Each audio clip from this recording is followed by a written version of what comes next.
Welcome to my YouTube channel, Truth in Motion Studios. Today, I have the only God-ordained guest I've ever had on, Peter Enns. Welcome. Thank you, Christina. Good to be here. Thank you. Of course, I had no choice. It was ordained that I would be here, right? So that's right. just... You were basically spit out by a whale and you had no other choice but to show Exactly. up. That's exactly what happened, I think. So, yeah. So in case you are unfamiliar with that reference, Pete is the co-host of the podcast, wildly successful podcast, The Bible for Normal People. And his co-host, the other, is Jared Bias, who I got to speak to just a few months ago. That was really cool. So the circle closes, and Pete is closes. Yes, he is also a professor of biblical studies in Pennsylvania. Right. Our topic today is spiritual abuse and the Bible. I have many ugly stories to tell, and I will keep you from all the drama. What I am so interested to hear is your take on these questions that when I move in spiritual abuse victim circles, and they're trying to make sense of it, these questions that keep coming up, I'd like to hear your take on it. And I also have this cool book in my hands, How the Bible Actually Works, which will certainly inspire our conversation. And I would certainly also recommend for you to check it out. And you did a fantastic job basically paraphrasing the book in this tagline here. That very long subtitle, I know, so... But it's so accurate. So in which I explain how an ancient, ambiguous, and diverse book leads us to wisdom rather than answers, and why that's great news. So I hope you will stay on and hear what we have to say. So first of all, I'm super curious. Tell me about good and bad receptions on this. Oh, it's interesting. First of all, you always want bad receptions because anytime you write about God or the Bible or faith or anything, there are people who are going to really, really not like it. And that's just unavoidable. And so that means that enough people are reading it that they're going to have reactions. And that sounds cynical. I don't mean it that way. But, if everybody loves your book, it probably didn't need to be written. If everybody hates it, it's probably a bad book. So you want the mixture, I think. But I think generally speaking, honestly, it's been overwhelmingly positive, except for those for whom I would expect it to not be. So I think people who are in that place of maybe looking for a different way of thinking about the Bible, that this is something that's been helping them. So that's great. I would say that had I read this book 10 years ago, I would have probably put it on the burn pile, like I was in my cult, and thrown it out as heresy. Now, after my, I want to call it organic path of pursuing the question, God is much better than we think, right? Right. I've come to really appreciate your thoughts and came to similar conclusions. And I feel like part of why I'm talking to you is I should actually contact my Bible professors from college and apologize directly. But here I am talking to you and making amends that way. Yeah, apologize through me. That's good. Yeah. I'm so sorry. So whoever, if you have students like that are super fundamentalist, they have the most close-minded, we know all the answers already because of Sunday school. I'm that person, except 10 years later, and I'm so sorry. 10 years ago, yeah. I forgive you. Here, just the benediction. Thank you. And that from my God-ordained guest, so it means a lot. So yeah, so it sticks, it works, it actually is happening. So. There's just like a burden that came off my shoulders. What is happening though with you and students like that, or maybe with even your own former self? Like, I feel like you came from a more fundamentalist background, and then how did you arrive where you are now? Maybe there are some stories that are pretty telling. What happened there? Yeah. Well, I think one thing, to be honest, Christina, I did not grow up with fundamentalist baggage, I would call it. I just didn't have that. And my parents were Christians of a European type, Mhm. which is don't let it get out of hand kind of thing, you know, keep it under wrap, very German kind of thing. So, but they were warm, and I grew up believing in God, but I didn't have firm notions on like biblical inerrancy or, you know, doctrinal purity. I just wasn't raised that way. And I went to a Lutheran church when I was young, and it wasn't, that sort of thing wasn't stressed there either. So I never had that. I had a conversion experience in high school at a Nazarene church, a beautiful little church, but it was one of these hellfire and brimstone kinds of things. And I sometimes wonder why I didn't sort of just adopt a fundamentalist mentality. But after a year, I had all these questions that weren't being answered, so I didn't really stay there. You know, that's sort of what happened. And I think part of it is just my personality. You know, I've always been sort of a curious person, and so I didn't have that same kind of journey that people have had. But I did have moments, you know, where I was always in more conservative places than I probably was myself. And the pressure to conform was sometimes very, very big. And there's a, you know, I've written about this in other books about where I was teaching for a while in a very Calvinist setting. And there are beautiful people there, but the pressure to, we don't ask that kind of question here. It made me question myself, really, is what happened, you know, because when you have power leaning in on you, you're just one person, it's easy to forget yourself, I think. And that happens sometimes with, you know, I don't want to call that abuse, but it sort of was. It was a level of that. And I let it happen to me because I stayed. I tried to make it work, you know. And actually, I mean, just one quick story, not to monopolize here, but a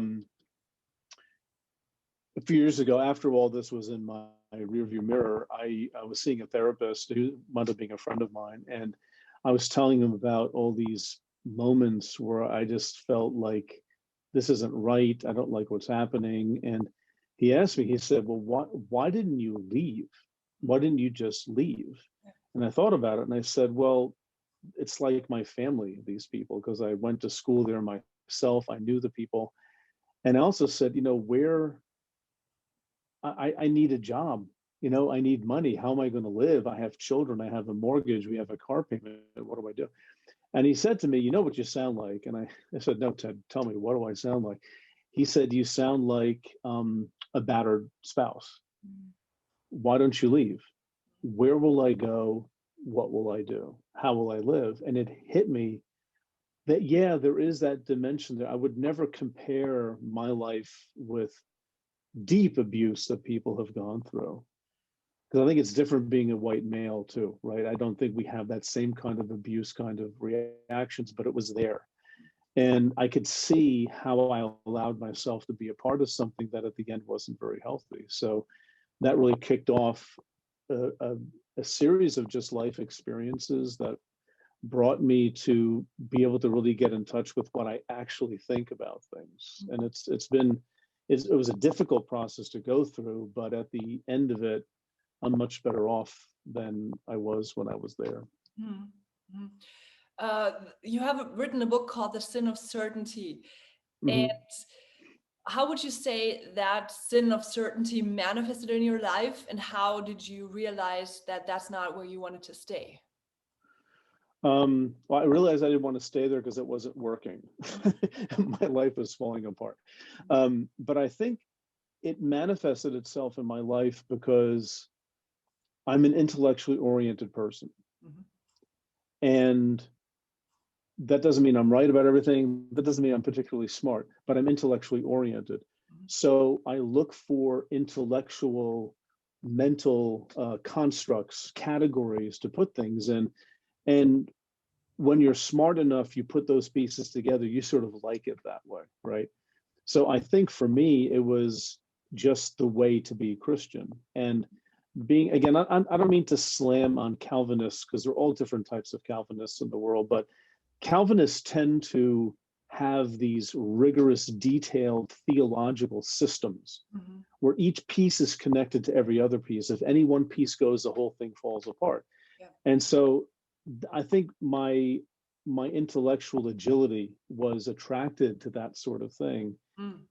But I think I started coming out of that just because I, first of all, going to graduate school, going to Harvard and learning things there opened my eyes to how complex these questions were. They were not easily answered. Mhm. And then just life in general, just being aware of my surroundings and family and friends. I just slowly started seeing this isn't working. This certainty thing that I have going with God and my faith, it just doesn't work. And that's when I discovered, there is a completely different way of being Christian where you're not always thinking you're right about everything. Mm. And that to me has been very, very important in like the last 15 years of my life or so. Mm. Yeah, yeah, I can identify with all that you have described. Uh, that leads me to when people come out of these spiritually abusive systems that are outright abusive. Yeah, They scare people really to hell with yeah, right, using the Bible. One question that keeps coming up is people still want to believe the Bible unless everything's they're just done with it. But I've heard a lot of people express right, now, what is a real biblical way of thinking about this issue? Like, let's say tithing or women's right. roles in the church. I know you could just totally monopolize, which I invited you here to do, the entire Yeah, hour on either of those subjects, but maybe there's a more broad way that we can address yeah, this notion of what is the right biblical view now. right. I think that's a very important question that I think people struggle with. And they've left one way of this is the right biblical way, and they question that. And then they ask, well, okay, but if that's not it, well, then what is the right biblical way? And the answer may be that's the wrong question, Mm. which is like, what are you talking about? Because I mean, people coming out of that, they're obviously very well intentioned and they're suffering and they're almost in panic mode looking for something to hold on to. And they've left one form of certainty and they're saying, okay, that doesn't work. Well, where can I find the certainty? And the certainty may not be in a new system where, oh, this is how you do it.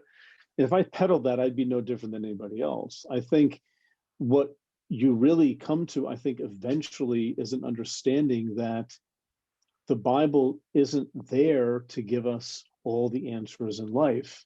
Like tithing, it may be 10%.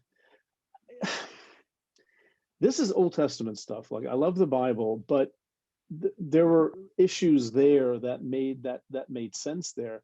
It may be in our contemporary culture that to keep a church going, people don't limit yourself to 10% or don't think you have to reach that. People are different, and sacrificial giving, the widow's mite, Jesus talks about, is probably a Christian attitude. So it's a Christian attitude. I think is not necessarily the same thing as a biblical attitude. Those things are not necessarily the same thing. So I think it's a matter of learning new questions to ask and having a different set of expectations about what the Bible is even there to do, right? Even though there's tithing in the Bible, that doesn't mean that there is a biblical view on tithing that now translates over into our contemporary culture. We might have to think about that a little bit more. And there's so many things that applies to in the Bible, like women. I mean, it's a diverse thing in the Bible. And even in the Old Testament, there's, Deborah is a military leader of some sort, and it doesn't seem to be a problem, right? Esther is praised for her cleverness and ingenuity, but then again, you have other issues in the Bible too. And likewise, the New Testament, Paul can't seem to make up his mind whether women can or can't talk in church. They shouldn't talk, but then they're prophesying and they're praying. So just have your head covered, and how much of that is cultural? How much of that is transcultural, right? Those are questions that people think about all the time. And to be a biblical person means you're willing to engage those conversations. You're willing to be a part of the theological process not looking to the Bible as a rule book. Now, that's a mouthful that I just said, which is very, very hard for people coming out of a more of a rule book mentality of the Bible to sort of say that whole way of thinking has serious problems to it, because that's what they're used to holding on to. And to try to find a way, this sounds really simplistic, but I'll stick with it. It's replacing Bible with God. Those two things are not the same thing. And the presence of God, the Spirit of God with you in your life, the experiential development issue of faith, where the Bible comes into that, but it's not the thing you have to nail down fully first so you can get on with the business of having faith. It's not the foundation of faith.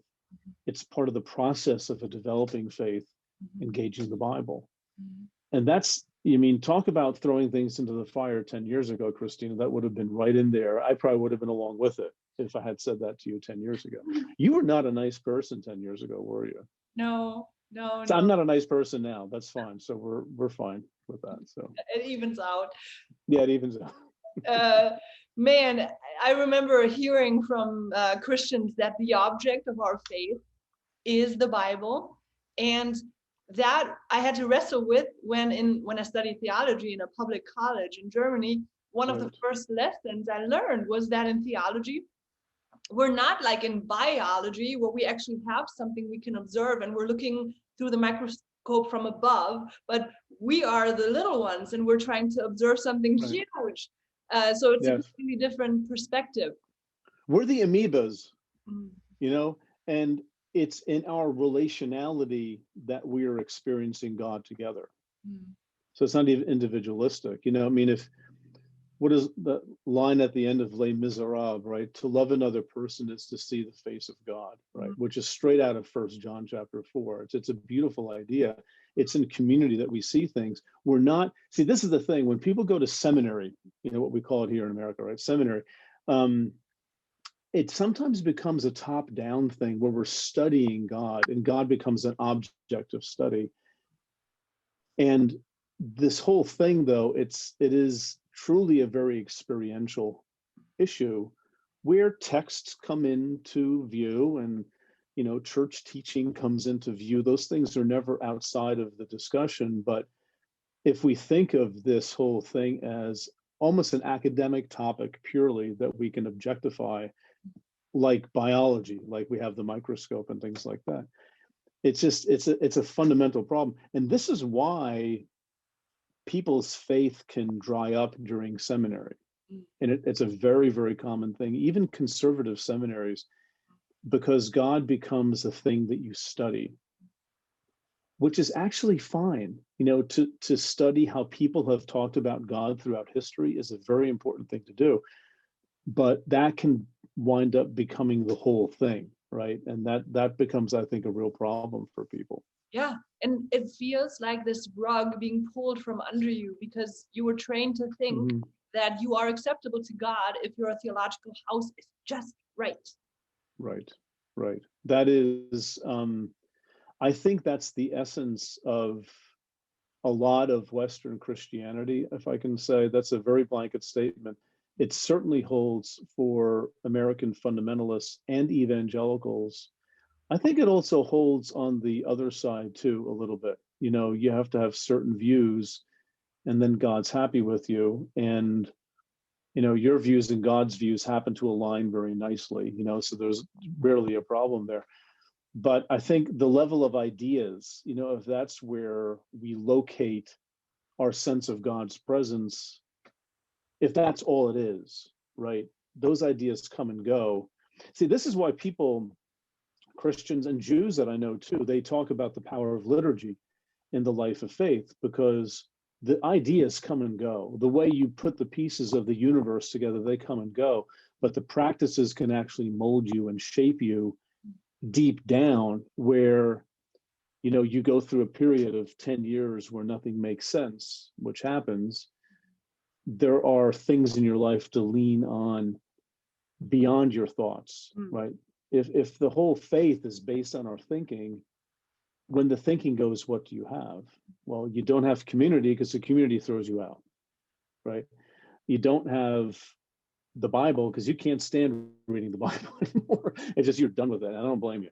But what is there? Well, maybe the liturgy is something that can be a part of that. And I think that's a really powerful move that a lot of people make. That's why a lot of evangelicals in America, I shouldn't say a lot, but I mean, it's a story that comes up a lot.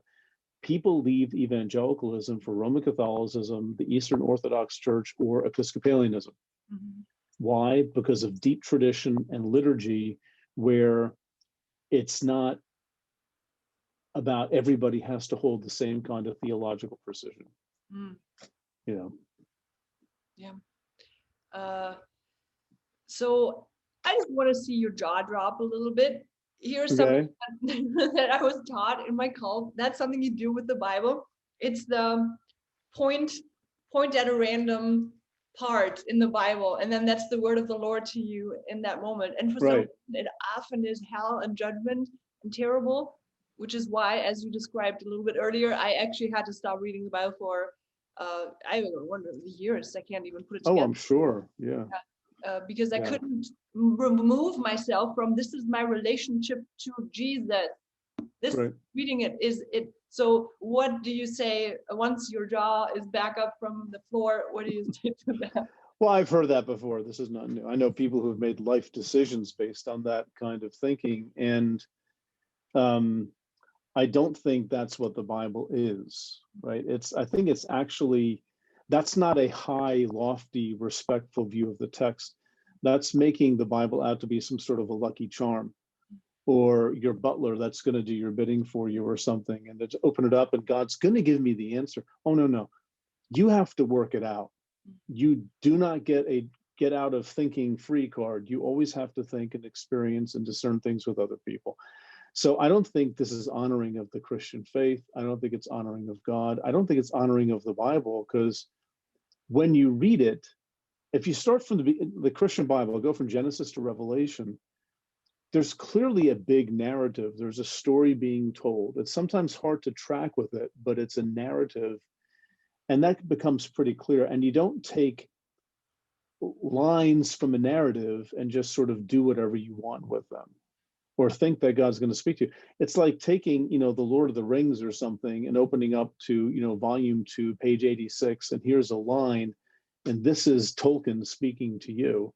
It's like, well, that's weird. I mean, I actually want to know what this sentence means in the context of this paragraph, this page, this chapter, this volume, and all 3 volumes. That's what I want to do. And I think the Bible invites us more towards that kind of a way of reading, rather than this bizarre notion that that's actually how God works. It's just like, where do we get that from? I don't know. It might be that fear thing again, sort of bound up with just the fear of losing our narratives, and the Bible holds our lives together. So the Bible has all the answers. It's right there. Only it doesn't, that's how the Bible, getting back to the topic, that's how the Bible can be used for abusive purposes, because you can find all sorts of things to make people feel horrible about themselves, to doubt themselves, to not trust their own instincts, Yeah. So I bet when you were there at this cult, I was going to say, that's not the Republican Party, right? No, that was in Germany. Okay, Germany. Okay. But I imagine that you were taught not to listen to your own instincts, not to trust your judgment, right? That's typical of abusive stuff.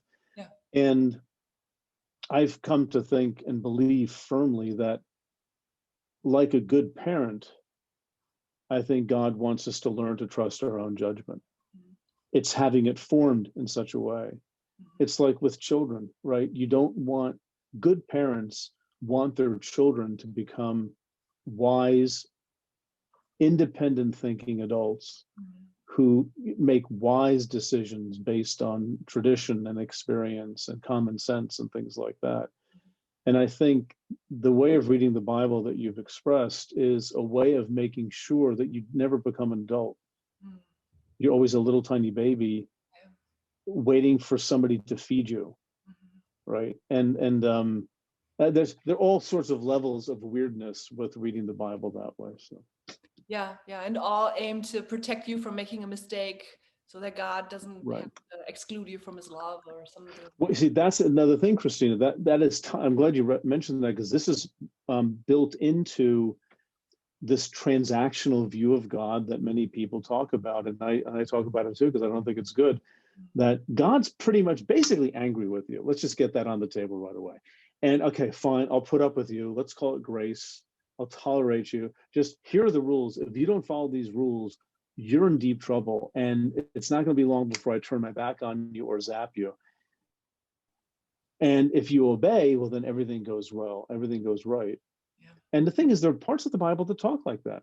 There are, like the book of Deuteronomy is very much a transactional view.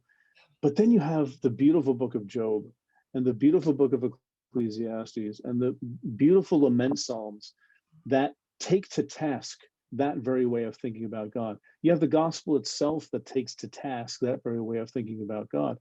That's why you can't open the Bible and point to a verse and say, this is God talking to me. It's the story. It's the whole thing. It's the big picture that might talk to us. But it's that's harder, right? You can't start a cult that way, right? You have to have simple, direct answers. Yeah, yeah. And you mentioned Deuteronomy. That was the final word that we were given by our cult leader. Deuteronomy, I believe, 28, the fun one where when they don't listen, here's all the results in their lives. The blessings and curses at the end of Deuteronomy. These are fun to read. And anyway, yeah. Yeah. But that's horrible. Like, you're going to eat your own children is basically what it says, and it's a long list of horrible, horrible things that I think, you mentioned Brad Jerzak, for example, who's a friend of mine, and others who look at that and they say just very blankly, the God of the universe can't be like this. And the gospel doesn't make sense. Now, there are reasons historically, which any biblical scholar can talk to you about, why Deuteronomy looks the way that it does. It's patterned after Assyrian treaties of the first millennium, that this is the relationship that kings have with their subjects. And the pressure in Deuteronomy, the question that's really being asked is, Israel, is Yahweh your king, or is this Assyrian person you're afraid of your king? Make your choice. Well, the same way that these Assyrian kings have these covenant treaties with the people, that same model is used for Deuteronomy to make this covenant treaty with the people, which has usually things in it like blessings and curses. Blessings if you obey, cursings if you disobey. So historically, it makes perfect sense. And this would have preached at a point in time in human history, as the Baptists like to say. That would really preach. But the Bible doesn't stay there. That's the point. And not just the New Testament, but the Old Testament itself doesn't stay in that moment. It keeps the conversation going. Again, all the more reason why you can't just point to a verse. What if you turn to like Deuteronomy chapter 28 or 29 and the blessings and curses? You came up with a really horrible curse, and that's God speaking to you. Talk about spiritual abuse. Or if somebody else says, here's the verse that God gave me for your sake, and you're going to eat your children or something like that. It's just, what is that what this is all about? Right? Is the God of the literally infinite universe. That's what this is about. I mean, just think about that for a second. If that's true, there is no God. As far as I'm concerned, it's just a man-made thing. When we got the text message that's our verse, and I had looked it up, I remember being at a place with my loyalty and the brainwashing within the cult where I could say, I don't know what we did to deserve a curse like that. And that was a big step in the But right. it doesn't matter, Christine. It doesn't matter what you did, because this is the sovereign God talking to you, and questioning that's going to make it worse. So just take your punishment, right? That's classic abuse tactics. Right. And I had learned to think that way, but I think the asynchronicities of the group over the years, they really got to me. Just what jerks, what severe jerks. And just being obedient to them, I got into so much trouble with my family, with friends, and myself. I was disassociated from myself. So I'm actually Like you saying didn't know that. yourself anymore, right? Say that again. You didn't know yourself after a while. You forgot who you were, right? Yeah. Right. And my conscience completely jumbled up. The gut gone. That was all soulish and fleshly. And so hearing the Right. voice of God was Right. agreeing with the leader as the voice of God. Yeah. You know, Richard Rohr has this analogy that I love, and I talk to my students about it too, where he says, you know, the life of faith is like a tricycle and three wheels, and the three wheels are experience, tradition, and scripture. But he says experience is the front wheel. It's what actually drives it. You need the back wheels to have a tricycle. You need scripture and tradition, but it's experience. And I found that to be so true because people's theologies really do follow their experiences of reality with their families, with friends.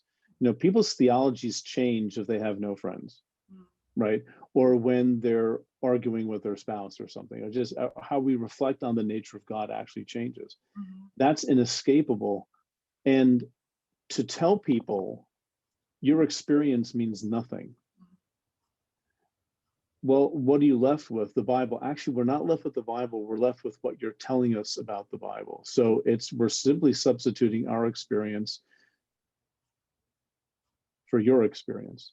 And that's a cult, basically. That's how they work, you know, and unfortunately, a lot of our churches are cultish too. But yeah, so that's really a shame when you don't, like you're saying, you don't know who you are anymore, and you don't dare trust your instincts. I mean, I've heard that's language that came to me too very often. Your instincts are sinful. Trust the word of God. Yeah, but you see, you don't understand. I'm a person interpreting the word of God, and I'm made up of experiences and instincts and my social location, my time and place in the universe. All that stuff folds into how I read this text and how I even interpret it. Well, don't interpret it, just read it. Okay, there you go again. You can't just read it, you're always interpreting it. So you can't escape our humanity. And part of our humanity is just our gut, you know, our instincts that are born out of experience. And when people are told not to trust their instincts, what that voice inside of them is telling them, they're open and ripe for abuse. And they will be. They will be controlled by other people. Yeah. That is why one of the reasons I appreciate your podcast so much, because you taught that fun phrase of all theology has an adjective. Yes. And the logic behind that, you know, a good tagline goes a long way. So that's one of those. Yeah. I had asked Jared Bias to explain it too, but please explain it again once more. And in this context, it's really fitting. What does that mean? Sure. Yeah. Well, I mean, there's no neutrality with respect to how we articulate our theology among human beings. It doesn't happen. And so, you know, we talk about, like in seminary, I can tell you, we sometimes would look at feminist theology or womanist theology or queer theology or liberation theology. And okay, well, what do you do? Well, we just do theology, right? And the point is that no, we do theology from a lens, which in that case what happened to be sort of a Western European, and come to America, and 99.99% affluent white male perspectives, which is a perspective of power. And you know, I think it's no coincidence that the primary characteristic of God in a system like that is God's sovereignty. God is sovereign, right? God is love. That wishy-washy stuff, God is sovereign, right? So that comes out of the collective experience of a group of people. So all theology comes from a perspective. There is no theology that sits above it all and looks down, because as soon as you do that, you're not human. And even the Bible itself doesn't give us the top-down view, because all of the people writing it are encultured beings and therefore limited. Yeah, but God inspired them. Yeah, but whatever that means for God to inspire them, it doesn't mean God takes away their humanity and their culture. That, whatever it means, it doesn't mean that, because we see it from Genesis 1:1 all the way to the end of the book of Revelation. We see the cultural moment affecting how they thought about everything. And, in a faith that celebrates incarnation, where God doesn't keep God's distance, but God is right there with the people, and Jesus is sort of supposed to be like the hallmark of that, where God is not intent to keep distance from creation, but is intimately connected with it. We're the last people that should have a problem with this. Yeah. Of God speaking within and through encultured means, not giving us sort of a perfect playbook that's neutral. And I, with let's say a white Calvinist perspective, I will grasp that truth. The rest of you, however, are adding things to it. You're adding whether it's the fact you're female or this or that. Theology is true no matter where it is. Yeah, maybe, but we still see it through lenses. And to acknowledge that, well, it's very hard for people in power to acknowledge that, but to acknowledge that, I think, is the beginning of healing. But again, places of spiritual abuse they can't do that, because then they relinquish the power. Right. And deflate themselves a little bit that way. What comes to mind is you mentioned the widow's mite and how that is a Christian perspective. Well, my lens in looking at that verse has changed dramatically, and I recognize that when I look at especially the Gospels, I am looking for good news, or not gaslighting. And that story, if you take it at face value, is terrible to me. Like that poor woman, nothing, and she gives what she has to a thing that's ending. Like the lesson to me in there is not she is doing the right thing. We should all do that. The lesson is poor thing. She's being abused by the system. She shouldn't be doing that. Yeah. Well, I think, that's why part of theology is recontextualizing things in the Bible. And, I could move, I mean, I don't live in that world, so I can look at that and say, just the principle of sacrificial giving for those who need it, rather than somebody comes to your door and asks for bread and you say, go be well fed and get out of my face, right? That's, to me, the opposite of the widow's mite translation. But yeah, I think a contemporary abuse of that story might be TV preachers who tell lonely widows who can't get out of their house, who are living on Social Security, send everything to me, and then God will bless you, right? Sowing the seed. Yeah, exactly. But you can see, this is, one of the things that comes up very quickly talking about the Bible. Some of the real horrible things that we say in the name of God are things you can find in the Bible. Not all of them, but there's some things that are there. So I can see someone taking the widow's mite example as justification for telling people, like, you've got to support me. Now, I might say, well, it's really more giving sacrificially to God, rather than to a person with a shiny suit and 3 jets. I think there's a huge difference there. But see, that's why, like, well, what do you do? What's the biblical way? You have to figure it out, right? You can't point to a verse and say, this settles our theological quandary. If somebody tells me, give what you have to this ministry, I'm going to start asking a lot of questions about the ministry itself and the person and the kind of life they live. That's wisdom, that's discernment, and not just look to the Bible for a verse to settle a complex issue for us. Yeah. Wisdom is that word that you keep using throughout the book, and you have a beautiful way of talking about it. And I loved how you said that Jesus is like the Proverbs woman wisdom, crying in the streets, inviting. How, now you've already alluded to it all, but so what is that wisdom that you believe the Bible is leading us to, which I agree is great news if you like to think for yourself. Well, I think the Bible, the way it's set up, is inviting people to embark on a life of wisdom, which is about growing maturity with life experience, with making decisions, making mistakes. Proverbs 26:4 and 5 answer a fool according to his folly, don't answer a fool according to his folly, opposite things. They can't both be true at the same time, but they're not. One's true at certain times, other one's true at other times. How do you know? Figure it out. That's the life of wisdom. And I think the Bible, because, see, that passage in Proverbs to me is almost like a little clue as to how the Bible as a whole works. It is not giving answers. You don't go to Deuteronomy, the blessings and curses, about how to live your life. You discern what they're doing in that context, and you make decisions about what you think, how do you think God is showing up in this particular moment right here?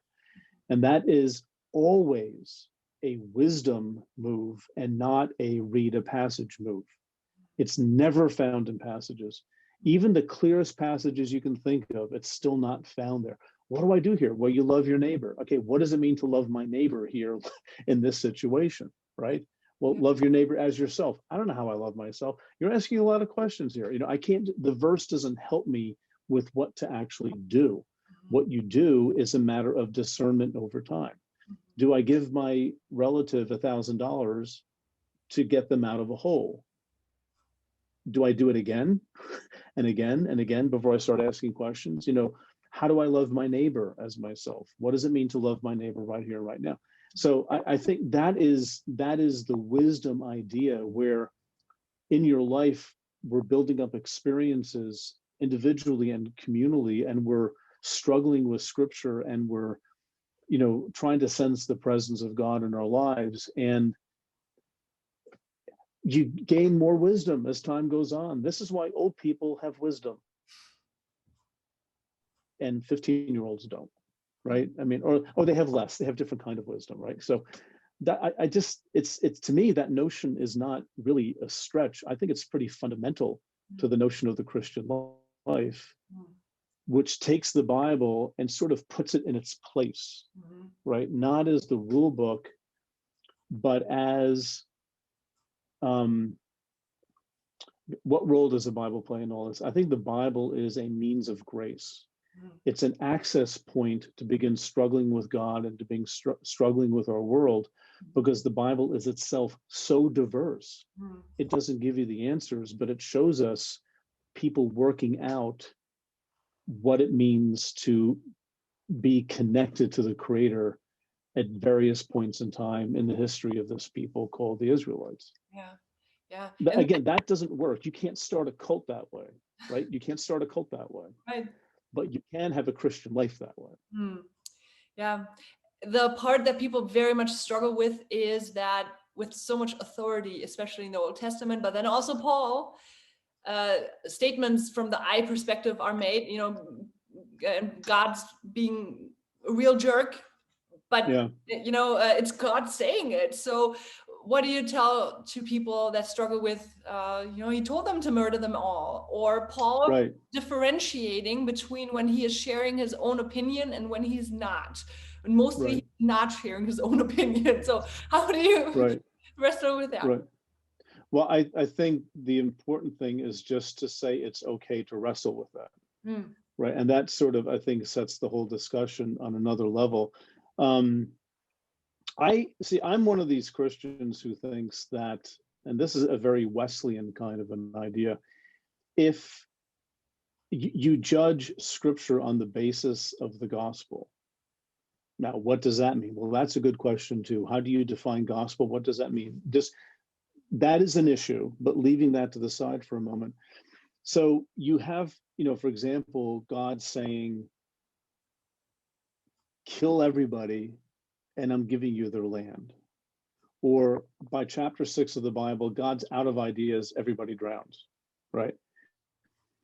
It's okay to say, can I imagine this coming out of the mouth of Jesus in any of the Gospels? And it's really hard to see that, right? So I think it is a matter of discerning from sort of the core, which is the person of Jesus, which again, you've got 4 Gospels and they don't always line up, but I think that's sort of, if I can speak for God for a moment here, I think that keeps us from idolizing the picture of Jesus we have too. If there are 4 Gospels, we always have to be struggling with the nature of Jesus. and folding Paul's stuff into that, or maybe Peter's stuff and all that. Even understanding who Jesus is, I'm telling you, a complex matter that just simply doesn't have an easy answer. That's why the pressure is taken off of us completely if we think of doing that as part of the journey of faith, not the thing you have to iron out, and now I have all the answers, right? So when God says things in the Bible, it's okay to interrogate the Bible. You know, frankly, I know that's going to sound really weird to people, but it's okay to look at it and say, does this, asking openly, even in community, does this strike us as something that God wants us to do right now? That starts a really helpful theological conversation among people of faith who aren't going to get kicked out if they say the wrong thing, right? That's the process of wisdom, of discerning what do we do. We know in the Bible, it says, God said this. God told us to do that. But the question to ask is it God telling them to do this?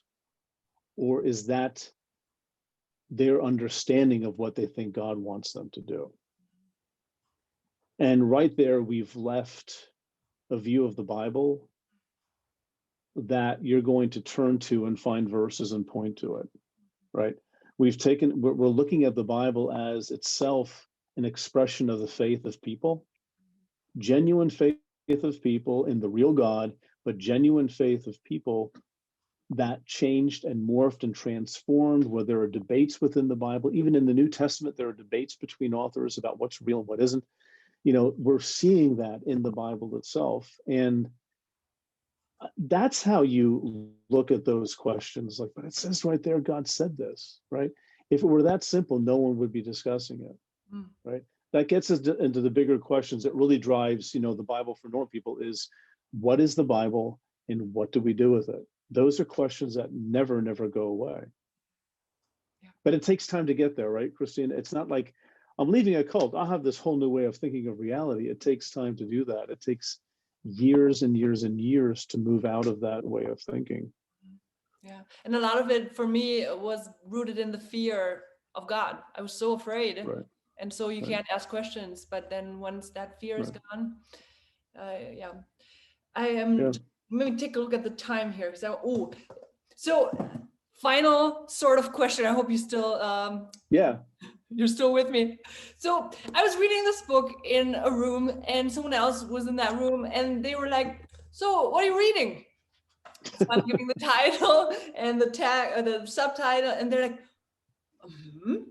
and knowing that person, they are extremely fundamentalist. So basically, me 10 years ago.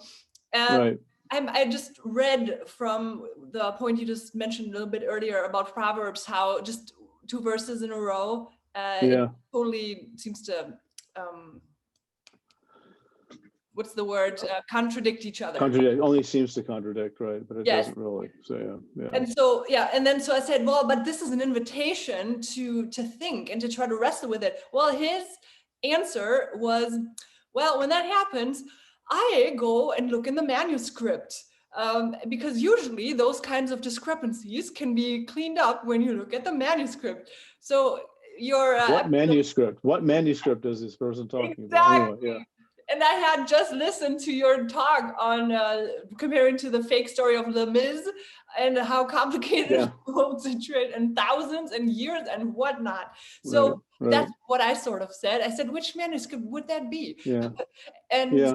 Also, I should have asked, so how good is your Aramaic and your Hebrew to even feel like you can? But I think what he meant to say is that he will turn to his beloved, trusted authors' resources that would clear this problem up for him. Yeah. And I think at that point you say, okay, I mean, I disagree with you, but you know, I don't think it's fruitful to argue at that point. I think people they may want to argue with you, but Brian McLaren, who's somebody I think very highly of, he has this line. I heard him say this once. He gave a talk at a church I was at, and he said, you know, when he gets into when his relatives want to get him to political debates, at the Thanksgiving dinner table, and they say, oh, I think blah, blah, blah, this, that's the other thing. And Brian just says, I think differently about that. And that's it. He just says, I just think differently about that. If they want to know, you can tell them, but you never engage in an argument at that point because it's not helpful.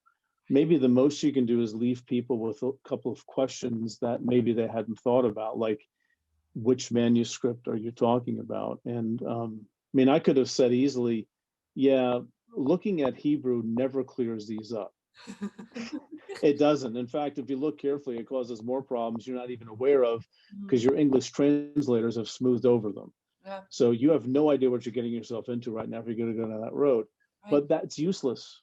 That's a useless thing to say if they're committed to that. It's more to show them charity, I think, if possible, and you knowing what they're thinking. I mean, you've been through that, right? So, and then just sort of like letting it lie there, and maybe somebody else one day will come along when they're more ready to hear something and they'll move out of that. But at this point, they're defensive. They have all the answers, and you can't talk people out of things if they know they're right. Yeah, yeah. And I asked you the question too to speak on that manuscript myth that there's this one book that we had to translate, and now we just go back to that one book. Yeah, which it's much more complex than that. But I want to say heads off to Jared because he planted a question in my head, and that is, how do I love well? And that's really what I went into with this person. Especially considering that stuff would have just fired me up, and I would have run to my pastor. My pastor would have told me, this is what you should have said to win the argument. But the point is, I feel I'm so saddened that this is the state that really hurt me and got me into a lot of problems. And I'm so grateful that when I had my first children, that I was not there anymore for the most part. Yeah, so it's I'm more of a compassion. Yeah, compassion and love, because they have a story, like you had a story, like we all have a story, and trying to understand what that story might be, even if you don't get into specifics, you can imagine, like, why are people that defensive about things like this? Because they really need it to be true. Even if they don't know that's their motive, that's what's happening. They need it to be true. They cannot envision a universe in which this thing they believe is not true. So attacking it directly won't help. I mean, my changes all came from me just noticing things or hearing other people talk about them, like in a lecture or something, who didn't share my point of view about anything. And what they said is like, I can't deny this makes a lot of sense, right? But you can't be forced there. It has to come when it's time. Yeah. I have loved every second of our time together, and maybe I need to repeat those words. It is time. Yes, it is time, I guess. Yeah, but thank you for having me on. This is a lot of fun. I'm happy to hear that. Where can people find you? TheBibleForNormalPeople.com. And if that's too hard to remember, just PeteEnns.com takes you to the same place, and everything's there. And there's Facebook and Twitter, all that regular stuff that I do. So yeah, just my books are up there, like our speaking schedules, blogs. We have a Patreon, if you're interested in that sort of thing, where people have access to certain things, and a Slack group. This is an important thing because we're really trying to build community there. We have a Slack group with hundreds of people discussing, on 20, 30 different channels, things that they can't always discuss outside of a place where there's a little bit of anonymity and a little bit of safety. And that's the kind of people that come to visit us there. So, but just go to the website. Anything you need to find out is all there. Thank you so much for your time and your wisdom. Thank you. Thanks for having me.